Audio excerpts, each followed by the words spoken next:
In favor ba kayo, sir, sa executive session? Hindi ako in favor, no? Dahil unang-una, hindi naman national security threat to. Number two, yung kanyang death threat, hindi naman officially reported. Parang para sa akin, gawa-gawa lang niya ito para hindi siya sumagot sa mga tanong. Wala akong nakikitang dahilan para mag-executive session. Ang very sure ako, kasama siya sa mga money laundering organized crime. Itong taong to may 5 passport to, kaya nakakaikot to ng maluwag eh. No? Pwede siyang pumunta Europe, pwede siyang pumunta anywhere. No? Pwede siyang umikot.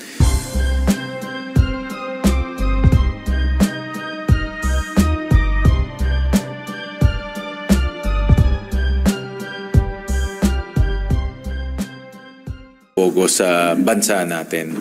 Yung another side nung hearing ay yung e-gaming.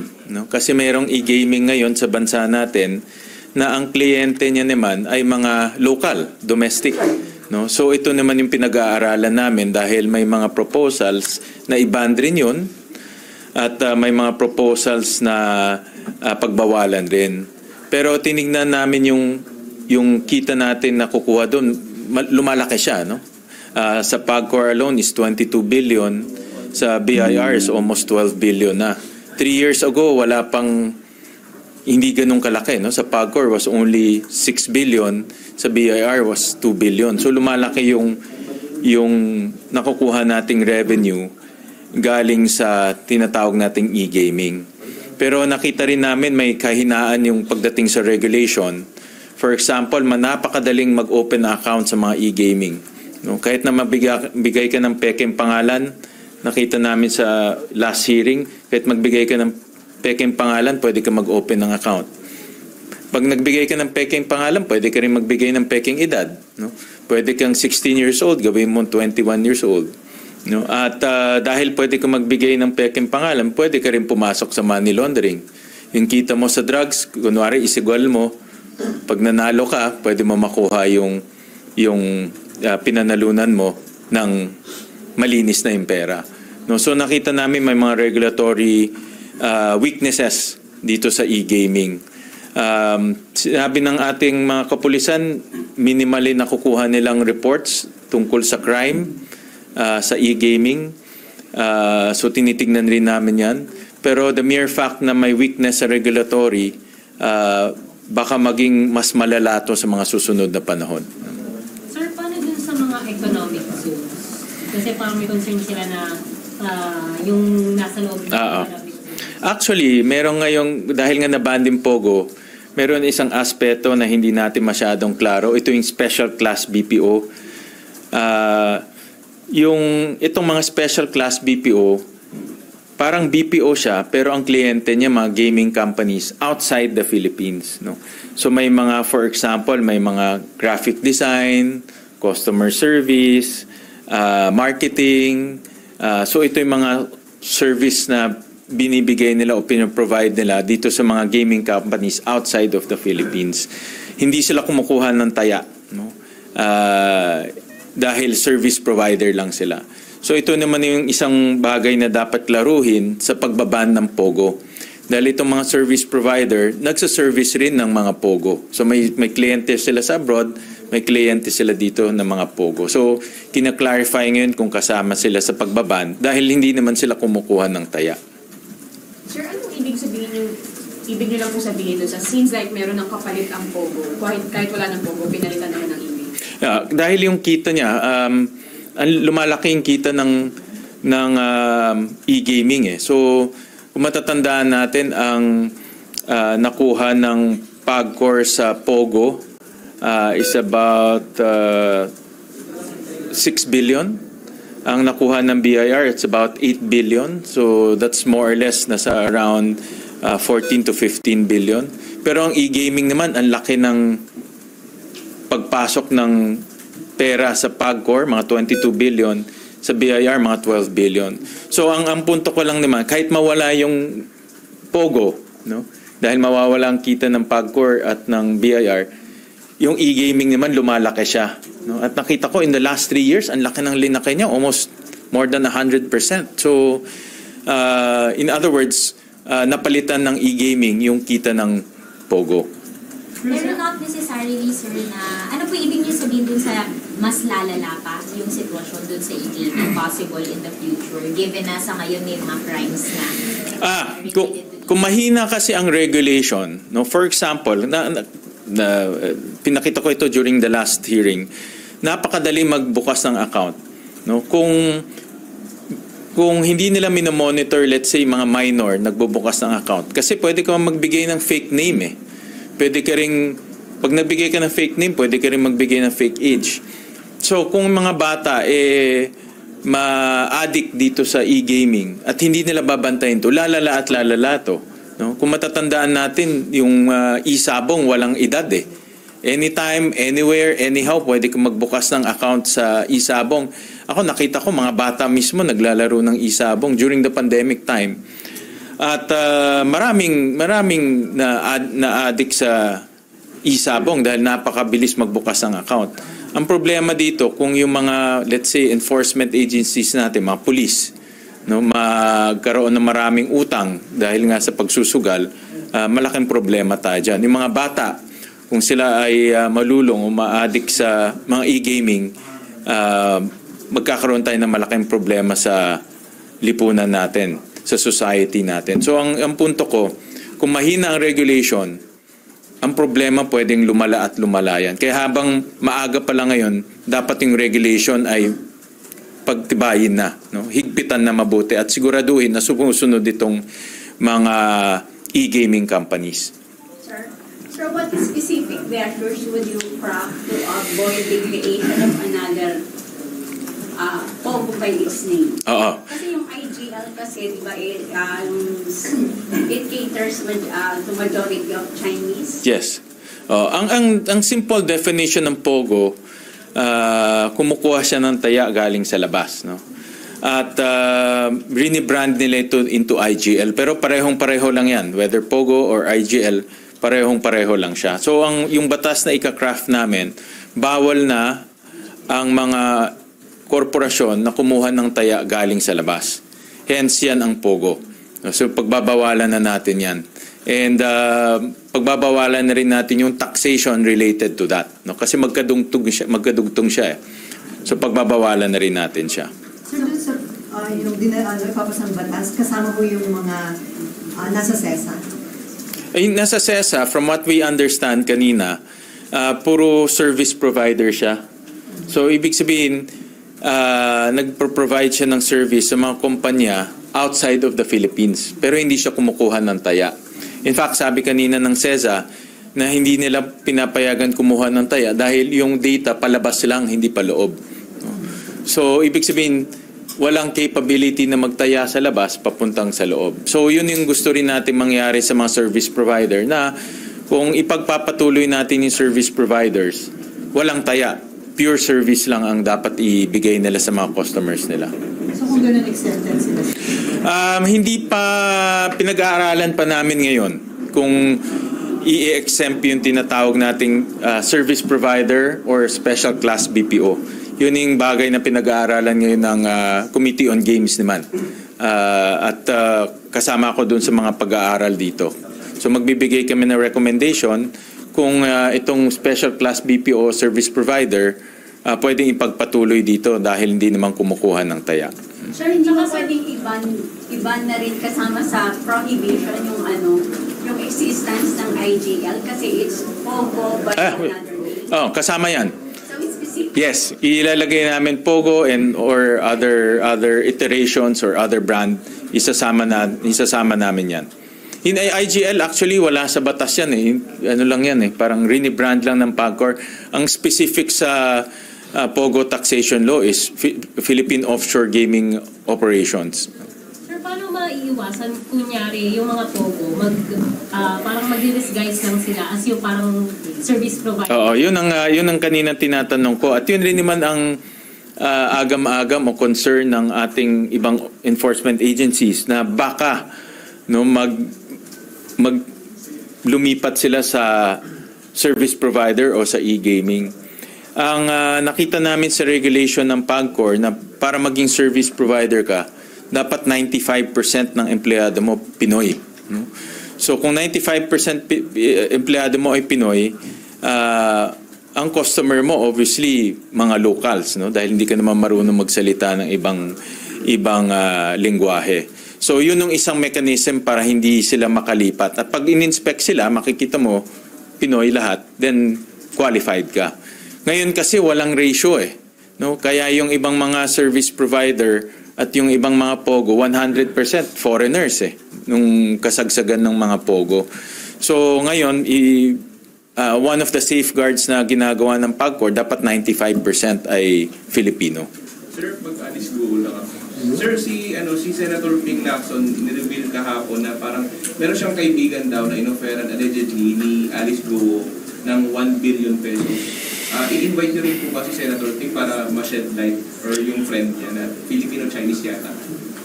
Wala pa namang ganun na usapan. Nabasa ko lang yun sa internet yesterday. Of course, volunteered information yun. So, wala pa namang ganun na invitation na balak.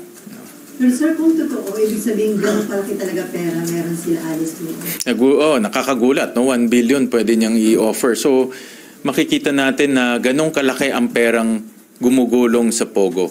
In fact, doon sa last hearing, nakita namin nga na ang pumasok sa account ni Alice Go between 2017 to 2024 is 1.9 billion pesos.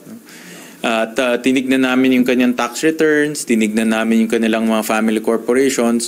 Walang ganun na perang kinikita yung kanilang mga corporations. In fact, prior maging mayor si Alice Go, 2 beses lang siya nag-file ng tax return niya na wala pang 100,000 yung kanyang parang 20,000 lang ang binayaran niya sa BIR. So, in other words, yung pumasok na pera sa kanyang account, hindi alam kung saan yung legitimate source of income niya. So, ang ibig sabihin, illegitimate yun. Nanggaling yun sa mga financiers, POGO operators, money launderers na pinasok sa account niya. Sa account lang niya yun. Nung tinignan namin yung QJJ Farm, meron rin ganun. Pumasok sa QJJ Farm between 2018 to 2024, almost 3 billion pesos ang pumasok doon. Yung QJJ Farm naman, yun naman ang nag-transfer ng pera sa pagbayad sa mga contractors, pagrenta ng equipment, pangbayad nga ng kuryente doon sa POGO Hub sa Bamban. So kung susuma natin yan, close to about 5 billion pesos ang pumasok na unaccounted at unnamed yung source ng pondo. That's close to the 6-7 billion na presyo nung POGO Hub sa Bamban. No? So kaya hindi pa natin nakikita yung mga ibang corporations nila. No? At nakita namin may mga pumapasok rin doon. So ganun yung operations nila. Kunwari, meron silang negosyo dito na hindi kumikita. Kunwari, meron siyang income source na hindi malaki, pero sa likod pumapasok napakalaking pera at ginagamit naman nila ito sa pagpapatayo ng POGO Hub. Sir, anong gagawin nyo kung hindi pa rin siya magsasalita next year? In ebidensya naman matibay eh. And I'm sure i-invoke niya yung right niya against incrimination or ngayon ang bagong linya na mayroong banta sa buhay niya na hindi naman nag-file officially. So ginagamit niya yung dahilan na yon. But ang ebidensya kasi napakatibay eh. No? At yung dokumento very clear naman. So kahit na hindi siya magsasalita, ilalabas lang namin kung ano yung sinasabi ng ebidensya. Pero in favor ba kayo, sir, sa executive session? Hindi ako in favor, no? Dahil unang-una, hindi naman national security threat to. Number 2, yung kanyang death threat hindi naman officially reported. Parang para sa akin gawa-gawa lang niya ito para hindi siya sumagot sa mga tanong. Wala akong nakikitang dahilan para mag-executive session. Pero sir, kumbinsido na ba kayo dun sa Hayate daw? And inaalis niyo na po ba yung possibility na baka by plane talagang ginagawa? Well, doon sa nakita kong news galing sa NBI, dumating siya sa KL on July 18, nakatatak yung passport niya. So, parang ang naging ruta, dumating siya sa KL July 18, tapos pumunta siya sa Sabah on July 19. So, ibig sabihin, mayroon siyang formal entry sa Kuala Lumpur. No? Whether it's an airport or a seaport, it's a formal entry. At normal, pag may formal entry, siyempre tinitignan din nila yung formal exit mo. Diba? So, kasi kung nagbarko ka, kung sinasabi nila allegedly nagbarko sila, informal inalis mo, dapat ang pasok mo informal rin. Pero yung umalis siya informally, pero pumasok siya formally. No? So ito yung parang hindi nagtutugma na tinitignan rin namin. Sir, meron ba kayong information that this Wang Ziyang, apparently siya yung big boss ng Pogo sa Philippines, is connected with the Chinese triad? Possible yan. I don't have any concrete information now. May mga information lang akong sinasabi sa akin kung sino siya. Hindi pa validated. Kaya masasabi kong possible yan. Pero ang very sure ako, kasama siya sa mga money laundering organized crime. Itong taong to may 5 passport to, kaya nakakaikot to ng maluwag no? Pwede siyang pumunta Europe, pwede siyang pumunta anywhere, no? Pwede siyang umikot. At nabalitaan namin na nasa Hong Kong siya ngayon, itong guy. From Taiwan, nakakalipad lang niya ng Hong Kong. No? So, makikita natin na gumagalaw siya. No? Gumagalaw siya. So, importante ma-file natin yung case at tumakbo na yung case para maka-issue ng formal warrant of arrest dito sa ating bansa. At para ma-alert na natin yung Interpol at malilimitahan rin yung kanyang galaw. No? Sorry sir, sino source ng information na nasa Hong Kong na po si Wang Ziyang? And are you also confirming na din, although halos... Yun confirm yun, but I can't tell the source, no? Kasi walang permission. But yun confirm yun. Pero si Wang Ziyang ba sir yung sinulan ni Alice sa papel? I'll leave that to the chairman dahil si chairman, si Senator Risa nag-decide, no? So I'll leave that to her to kung i-disclose niya o hindi. Pero ang malinaw sir is si Wang Ziyang ay important pa din doon sa investigation sana natin. Pinapa-invite po ba siya for the next hearing? Si Wang Ziyang kasi nakita namin sa maraming dokumento Number 1, nakita namin siya doon sa, if you remember yung grade sa Sun Valley, sa Fontana/Sun Valley, andun yung pangalan niya, so incorporation papers ng Sun Valley. Tapos nag-appear ulit doon sa Banban Pogo Hub, particularly sa Baofu. At obviously, malaki yung kanyang ginawa, no? Ganyan kanyang papel doon sa pagtakas nila Alice Guo at yung grupo nila sa Malaysia, no? At doon sa grupo nila sa Malaysia, nandoon din si Cassandra Lee, no? So, konektado naman yun sa Porac Pogo Hub, no?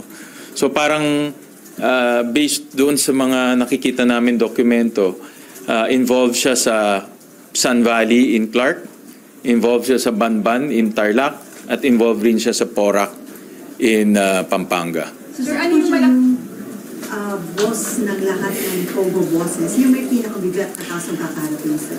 So far, hindi ko pa masabi ngayon kung siya yung pinaka-big boss, no? But so far, boss siya. At so far, nakikita namin involved siya dito sa 3 Pogo Hub na ito. At if you look at the geography, magkakatabi lang to Magkakatabi lang ang Porac, ang Fontana, at ang Bamban. Isang ikot lang yan no? So magiging principal na siya na accused doon sa mga kaso na yun? Definitely kasama siya sa mga makakasuhan. No, alam ko nga nakasama na siya dito sa mga initial na mga kaso. Sir, sabi niya malaki yung papel niya sa pagtakas nila Alice. Ano po yung papel niya? From our information, yung pangalan niya lumalabas rin doon sa mga activities sa pagtakas nila sa Malaysia, sa Indonesia, even yung, if you remember, yung si Duan Renwu, no?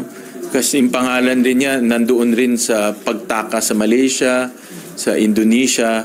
So parang itong mga personalities magkakakilala sila eh. Maybe it's not present documentary in the documents in those Pogo hubs, pero interaction-wise magkakakilala sila. No? And then may nakita rin ako ng report na galing sa Indonesia na si Duan Ren also is part of those people na tumulong sa grupong ito na makatakas. No? So, sir, marami so far, sir, sino yung mga personalities na allegedly involved dun sa pagtakas ni Alice? Sa pagkaalam ko, si Duan Ren. No? Important. Dalawa po sila. Si Duan Ren ang isa sa mga active personalities dun sa movement nila sa Indonesia. Indonesia, Malaysia, and Singapore. And then si Wang Ziyang po yung isa. Si Wang Ziyang ni isa. Tapos meron pang isa si Jiang Jie, who's an incorporator of Zunyuan. President ng President ng Lucky South pala. Ano po, sir, itong mga tao na to yung nagpa-facilitate itong mga travels nila, movement? Nag-book ng hotel, nag-facilitate ng travels, may mga contact on the ground. Interestingly, doon sa video, yung pag-raid, nung kinuha si Go Huaping, di ba, may raid. May mga, narinig ko sa behind the background, may mga Chinese na nagsasalita eh. Hindi Indonesia na, mga Chinese. So, obviously, ang contact rin ni Go Huaping doon, mga Chinese rin. Iyan yung network niya. And wala pa rin kayong names ng mga Pinoy-involved sa pagtakas? So far, wala pa akong official. No? Wala pa akong official. May mga nagsasabi-sabi but not official pa. Sir, wala ba tayong investigation? Yung specific na sa movements ni Wang, tapos paano siya nakalabas ng Pilipinas? Well, lahat itong mga Chinese personalities wala na sa Pilipinas. Si Duan Ren umalis na, I think March pa yata. June ba? Yeah, but all of them wala na dito sa Pilipinas. One of the nakikita kong common action sa kanila kung merong raid, kaagad takbuhan na sila eh. Umaalis na kaagad sila ng Pilipinas eh. Sir, possible po ba? Kaya po ba na madala sila dito for the probe for the Senate hearing? Or that's out of... Hindi, babalik lang sila dito kung meron ng warrant of arrest. I think ganyan ang mangyayari. So may warrant of arrest, of course, i-alert natin ang Interpol at pag nahuli sila, pababalikin dito. Sino mag-i-initiate? Parang wala yata nagtugpo siya lahat nakapokus kay Google. Kasama naman doon sa listahan ng mga finailan ng kaso. Yung 3 agencies, NBI, BI at AMLAC nag-file ng mga kaso. So kasama naman sila dito. Sir, balak daw po ng PAOK na magpukay daw dun sa Lucky South 99 because allegedly may mga patay daw sa ilalim based on their information. Anong reaction niyo dun, sir? Yun yung mga information galing. Diba marami kasing na-rescue eh, no? Maraming na-rescue, maraming victims at yung mga victims mismo nagsasabi kung ano yung nangyari doon. So may information na may mga napatay dahil nga sa torture.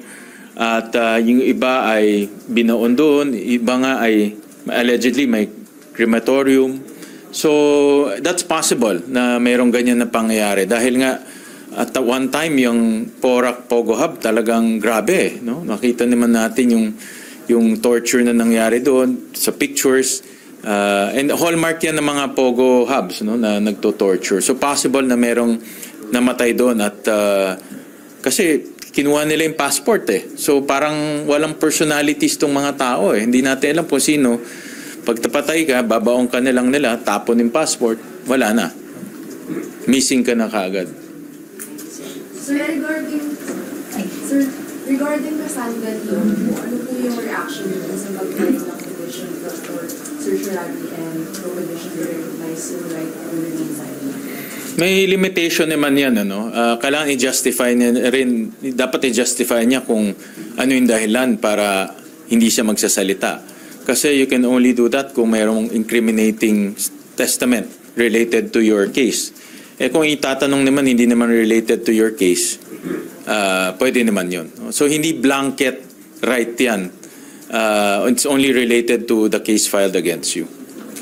Sir, yung sa Pogo Bill, anong timeline? Hopefully in the next 2 weeks. Hindi simpleng bill lang naman to. And I think si Senator Joel, Senator Alan, for initiating the bill. So, i-consolidate na lang namin to. And then, sir, di ba parang may promise si SP sa inyo? Yes, oo. Yun rin yung isang aming agreement na ipa-fast track itong bill. Sir Pahabol, is zero budget possible for the Office of the Vice President o hindi mangyayari? Kawawa naman yung mga empleyado nila, no? At dahil mayroong mga empleyado ang Office of the Vice President, so kailangan sila sumweldo, kailangan rin ng benefits para sa kanila. So kawawa naman yung mga empleyadong nagtatrabaho doon sa office, no? So yan ang effect kung isi-zero budget nila. Even the Vice President deserves a salary, no? Lahat naman tayo nagtatrabaho sa gobyerno, karapat-dapat naman na merong sweldo. So malabo mangyari sir? Malabo, tingin ko. Yeah. Kasi may mga tao doon na nagtatrabaho. At right rin ng mga nagtatrabaho doon na makakuha ng compensation. Sir, actually lang tinapisan na po ng House Committee on Appropriations yung budget nila. I think it's 1.2 billion pesos yung tinapisan. Hindi ko pa nakikita yung exact kung ano yung natapyasan. I would assume yung tinira nila is for salaries yan. No? I would assume. But hindi ko pa nakita kung ano yung mga, I think bago lang kasi yan. No? Hindi ko pa nakita kung ano yung mga natanggal. No? Pero hindi sana nangyari sir yun kung naging patient na ang Presidente nakipagtulungan na lang sumagot sa mga tanong. Well, kanya-kanyang ano yan eh. Kanya-kanyang, kumbaga sa House, being an co-equal branch, may sarili silang sistema doon. No? So, kanya-kanyang sistema. Kami dito, may sarili naman kaming sistema dito. Thank you, sir. Alright, thank you. Sir, may nag-play sa inyo. Thank you.